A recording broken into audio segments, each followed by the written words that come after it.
Arsenal 1, Chelsea 0. Now, this has got to be the most cagey game of the Premier League season so far.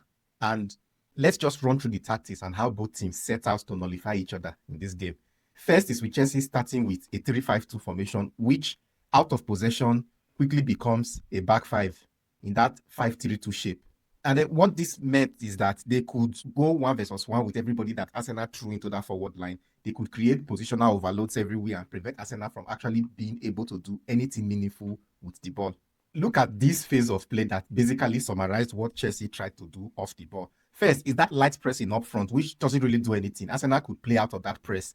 But because the middle is so congested from Chelsea, Arsenal has to take the ball wide in order to progress the ball. Now, once the ball goes wide, usually to Martinelli or to Madueke on the other side, if Martinelli on this side, you would usually have one person stepping out from the defense to take on Martinelli. Usually, for most part of this game, it was Malo Gusto versus Martinelli.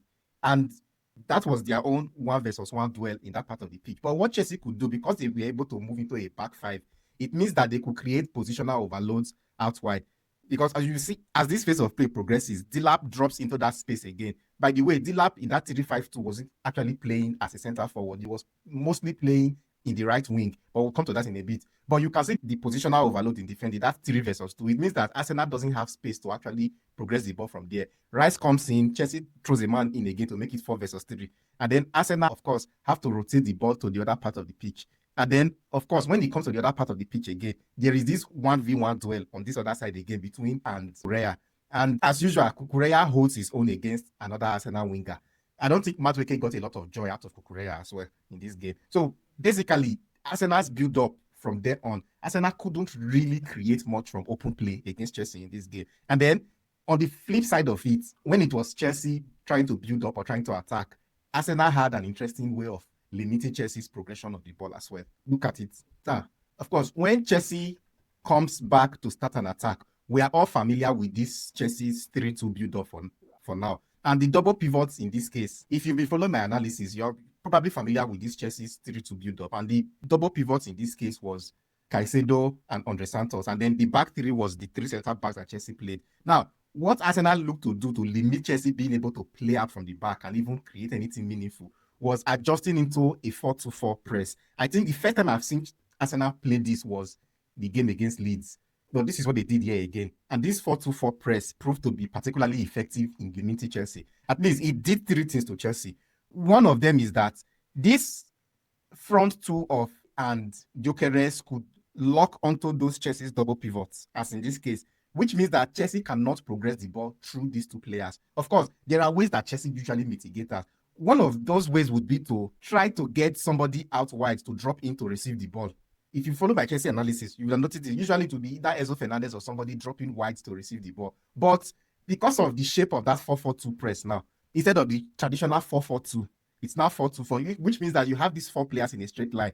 It therefore means that Martinelli standing here could do 2 things. One, if Fofana, for instance, decide to hold the ball and drive forward with the ball, he cannot get through Martinelli. Martinelli can press him head on.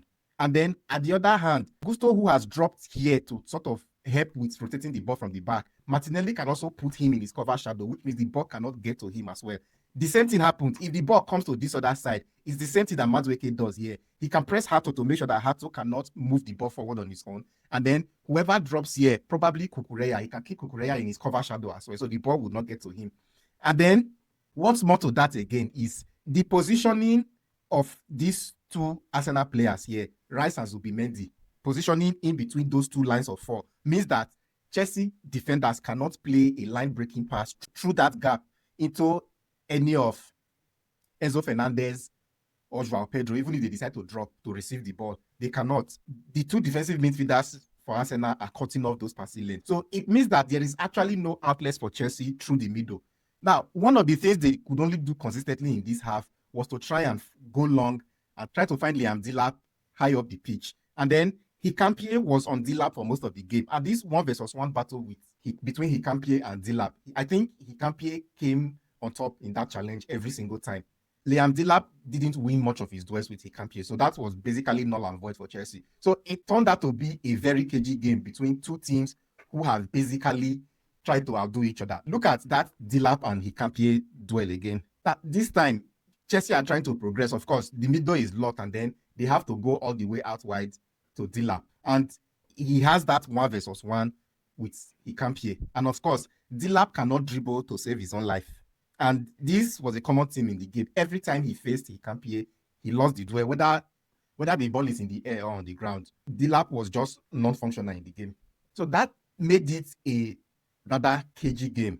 But of course, I think the plan from Rosinio was to keep this game tight and keep it compact and stay in the game for as much as possible, and then try to screw tighter a bit in the final minutes of the game. I think at about the hour mark, Rosinio completely changed his team shape, made the substitution, changed into a 4-2-3-1, and I think it gave Chelsea a little bit more bite. For once, Chelsea were able to come out and press aggressively.